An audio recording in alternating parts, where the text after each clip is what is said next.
America అధ్యక్షుడు Donald Trump national security strategy అంటూ సుమారు 33 పేజీల నివేదికను విడుదల చేశారు. ఈ నివేదిక ప్రపంచ రాజకీయాల్లో సూపర్ పవర్ అయిన అమెరికా తన ఆధిపత్యాన్ని నిలుపుకోవడానికి తనకు పోటీగా మారిన రష్యా, చైనా, ఇండియాలను ఎలా అడ్డుకోవాలి, అలాగే ఇండియాను ఎలా చైనాకు వ్యతిరేకంగా వాడుకోవాలో చెబుతోంది. ఇండియా దృష్టితో అమెరికా విడుదల చేసిన ఈ నేషనల్ సెక్యూరిటీ స్ట్రాటజీ డాక్యుమెంట్ పై ఇన్ డెప్త్ అనాలిసిస్ అందించడానికి అంతర్జాతీయ అలాగే geopolitical analyst MG Rao garu మనతో జాయిన్ అయ్యారు. నమస్తే ఎంజీ రావు గారు. అమెరికా రిలీజ్ చేసిన ఈ నేషనల్ సెక్యూరిటీ స్ట్రాటజీ డాక్యుమెంట్ అసలు ఏం చెప్తోంది? ఎస్ అండి, యునైటెడ్ స్టేట్స్ ఆఫ్ అమెరికా అధ్యక్షుడు డొనాల్డ్ ట్రంప్ ముఖ్యంగా తను సంతకం చేస్తూ ఒక 33 పేజీల నేషనల్ సెక్యూరిటీ స్ట్రాటజీ, జాతీయ భద్రతా వ్యూహం అనుకుంటూ ఒక పత్రాన్ని, ఒక డాక్యుమెంట్ని 33 పేజీలతో రిలీజ్ చేయడం జరిగింది. ఇది ప్రపంచవ్యాప్తంగా చాలా సంచలనం అండి. రెండోది ఏంటంటే, ఇది భారత దృష్టితో ఈ నేషనల్ సెక్యూరిటీ స్ట్రాటజీని, ఈ జాతీయ భద్రతా వ్యూహాన్ని పరిశీలించాలంటే అది భారతదేశానికి చాలా చాలా పెద్ద షాక్ అండి. భారత అస్తిత్వాన్ని అది క్వశ్చన్ చేస్తుంది. భారత అస్తిత్వాన్ని, భారతదేశం సూపర్ పవర్ అవ్వాలనుకుంటే దాన్ని, భారతదేశం వికసిత భారత్ అవ్వాలనుకున్న దాన్ని ఈ నేషనల్ సెక్యూరిటీ స్ట్రాటజీ అనే ట్రంప్ పత్రం క్వశ్చన్ చేస్తుంది, మనల్ని ఛాలెంజ్ చేస్తుంది అని పూర్తిగా పత్రం అంతా పదాన్ని చదివిన తర్వాత నాకు అవగతమైన విషయం.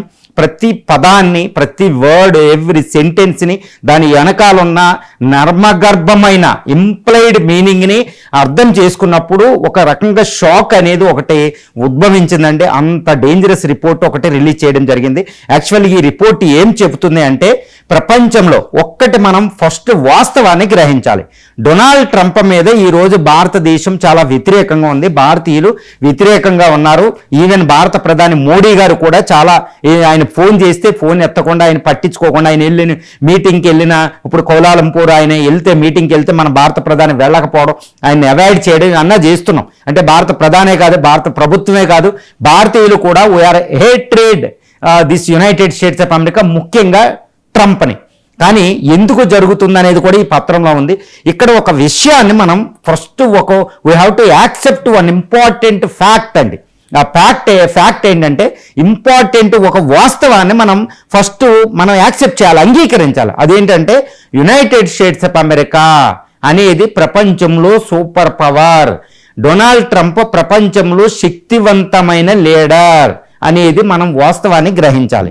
అది గ్రహించిన తర్వాత ఆయన తీసుకునే నిర్ణయాలు భారతదేశాన్ని ఎలా ప్రభావితం చేయబోతున్నాయి అంటే, ముఖ్యంగా ఒకటే అండి, ఈ 33 పేజీల నేషనల్ సెక్యూరిటీ స్ట్రాటజీ నేను ప్రతి పదానికి పదం చదివిన తర్వాత నాకు అవగతం అయింది ఏంటంటే, ఒక్క పదంలో మీకు చెప్తానండి. అది ఏంటంటే, అమెరికా భారత్ని ఎలా చూస్తుందంటే, అమెరికా భారత్ని ఒక్క పదంలో చెప్తానండి. అమెరికా భారతదేశాన్ని చైనాకి ఎగినిస్ట్గా వాడుకొని క్రష్ చేయడం, భారతదేశాన్ని వాడుకొని కావలసిన విధంగా వాడుకోవడం, తర్వాత నాశనం చేయడం.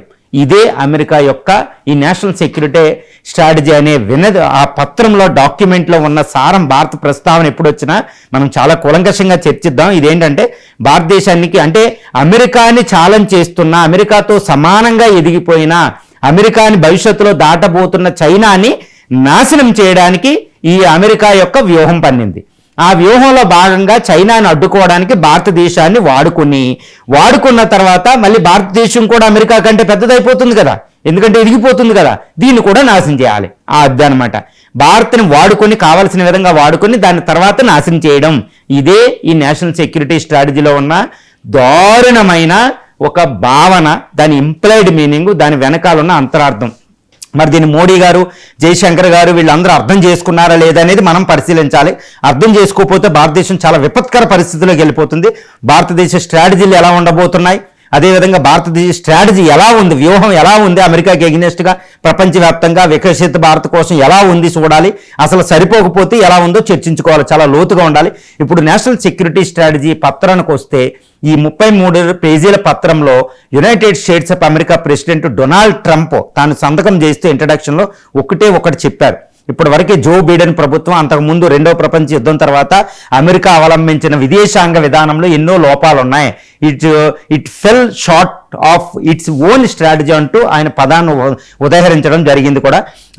దాన్ని బట్టి అమెరికా రియలిస్టిక్ రావాలి, అమెరికా ప్రయోగాత్మకంగా తన పవర్ని ఇంకా పెంచుకోవాలి, ఉన్నదాన్ని రక్షించుకోవాలి అని చెబుతూనే ఆయన ఒకటే చెప్తున్నారు, యునైటెడ్ స్టేట్స్ ఆఫ్ అమెరికా యొక్క ప్రయోజనాలు కాపాడుకోవడమే అమెరికా యొక్క ఫారిన్ పాలసీ ముఖ్య ఉద్దేశం అని ఆయన కుండ బద్దలు కొట్టినట్టు చెప్పేశారు. అంతేకాని ప్రపంచంలో సూపర్ పవర్ కాబట్టి ప్రపంచం బాగుంటే నేను బాగుంటాను అని చెప్పలే.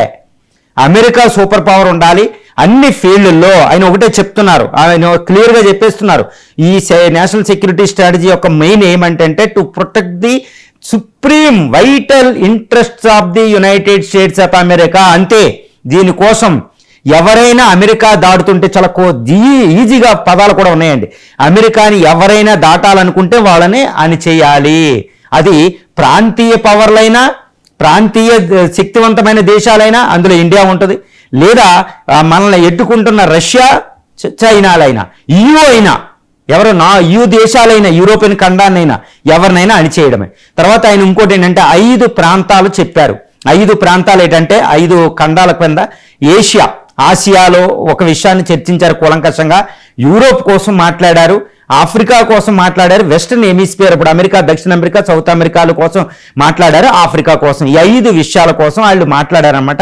ఈ 5 మిడిల్ ఈస్ట్ 5వది. ఈ మిడిల్ ఈస్ట్ అంటే పశ్చిమాసియాలో ఈ ప్రాంతాలకి ఎలా ఉండాలని సెక్యూరిటీ చాలా కూలంకషంగా అందులో చర్చించడం జరిగింది. బ్యూటీ ఆఫ్ దిస్ డాక్యుమెంట్ ఏంటంటే ఇటు చైనా, రష్యా లాగే సీక్రెట్గా ఉండదు, అది ప్రజాస్వామ్య దేశం కాబట్టి ఆ డాక్యుమెంట్లు బయటకు వస్తాయి. కాబట్టి ఈరోజు మనం చూస్తున్నాం అమెరికా యొక్క ఏమనుకుంటుందో, దాని అంతర్యం, దాని మనస్తత్వం ఏంటో మనకు అర్థమైపోతుంది. అది beauty of the United States of America. కానీ ఆయన ఏం చెప్తున్నారంటే అమెరికా తన ప్రయోజనాలు రక్షించుకోవడానికి క్లియర్గా అమెరికా ఏం కోరుకుంటుంది, what United States of America wants అనేది క్లియర్గా చర్చించడం జరిగింది. తర్వాత దీన్ని అంటే అమెరికా ఏం కోరుకుంటుందో చర్చించిన తర్వాత అమెరికా ప్రపంచం నుంచి ఏం కోరుకుంటుంది, ప్రపంచానికి ఏమి ఇవ్వాలనుకుంటుంది డిస్కస్ చేశారు. తర్వాత అమెరికా సుప్రీం ఇంట్రెస్ట్, అమెరికా యొక్క అత్యున్నత లక్ష్యాన్ని సిద్ధింపజేసుకోవడానికి దాని యొక్క ఏంటి అంటే మీన్స్ అండ్ ఎండ్స్ అంటూ డిస్కషన్ జరిగిందండి. మీన్స్ ఏంటి, దాన్ని అమెరికా సుప్రీం ప్రయోజనాలు రక్షించుకోవాలి అంటే దాని యొక్క సాధనాలు ఏంటి, మీన్స్ ఏంటి, లక్ష్యాలను సిద్ధించుకోవాలంటే ఏం చేయాలి, మీన్స్ ఎండ్స్ ప్రయోగాత్మకంగా ఉండాలని ఆయన చెప్తున్నారు. ఆయన ఈ నివేదికలో ఆయన సారాంశం ఏంటంటే యునైటెడ్ స్టేట్స్ ఆఫ్ అమెరికా అనేది మిలిటరీ పరంగా, ఆర్థికంగా, సాంస్కృతికంగా సాఫ్ట్ పవరు, తర్వాత టెక్నాలజికల్గా, తర్వాత న్యూక్లియర్ పవర్లో, స్పేస్లో, తర్వాత కటింగ్ ఎడ్జ్ భవిష్యత్తు ఎమర్జింగ్ టెక్నాలజీల్లో ఇంకా ఏ దేశము కూడా అమెరికా దగ్గర ఉండకూడదు. ఆ విధంగా అమెరికా మెయింటైన్ చేయాలి, ఇంకా భవిష్యత్తులో కూడా అలాగే ఉండాలని చెప్తున్నారు. తర్వాత డాక్ట్రిన్, సెక్యూరిటీ డాక్ట్రిన్లో న్యూక్లియర్ ఇంకా పెంచుకోవాలని, గోల్డెన్ డ్రోమ్ ఈయన కోసం చెప్తున్నారు, ఇంకా న్యూక్లియర్ ఆయుధాలు పెంపొందించుకోవాలన్నట్టు చెప్తున్నారు. ప్రపంచవ్యాప్తంగా ఉన్న 700 అమెరికా స్థావరాలను రక్షించుకోవడానికి ఎంతకైనా దిగాలని చెప్తున్నారు. $1 ట్రిలియన్ అండి. ఇప్పుడు అమెరికా డిఫెన్స్ బడ్జెట్ $1 ట్రిలియన్ ఉంటుంది. అంటే $1,000 బిలియన్ గుర్తుపెట్టుకోవాలి. మిగిలిన టాప్ 10 కంట్రీస్ కంటే అమెరికాదే ఎక్కువ, అంత డిఫెన్స్ బడ్జెట్ ఉంటుంది. దాన్ని రక్షించుకోవాలి, అన్ని ప్రాంతాల్లో అమెరికా పవర్ ఉండాలి, ఎవ్వరూ ఎదగకూడదు అని కుండ బద్దలు కొట్టినట్టు చెప్పేస్తున్నారు ఆయన. ఈ విధంగా యుఎస్ నేషనల్ సెక్యూరిటీ రిపోర్ట్ అనేది చాలా స్పష్టంగా చెప్పడం జరిగింది. ఎనర్జీ ప్రొడక్షన్ అని వీటన్నిటిలో చెప్పడం జరిగింది. అంటే ఈ రిపోర్టు సారాంశం ఏంటంటే ఇండియాని వాడుకొని తర్వాత ఇండియాని క్రష్ చేయడం, ఇండియాని నాశనం చేయడం. కాబట్టి ఇండియా ఎలా ఉంటుందో మనం ఇంకా చర్చిద్దాం.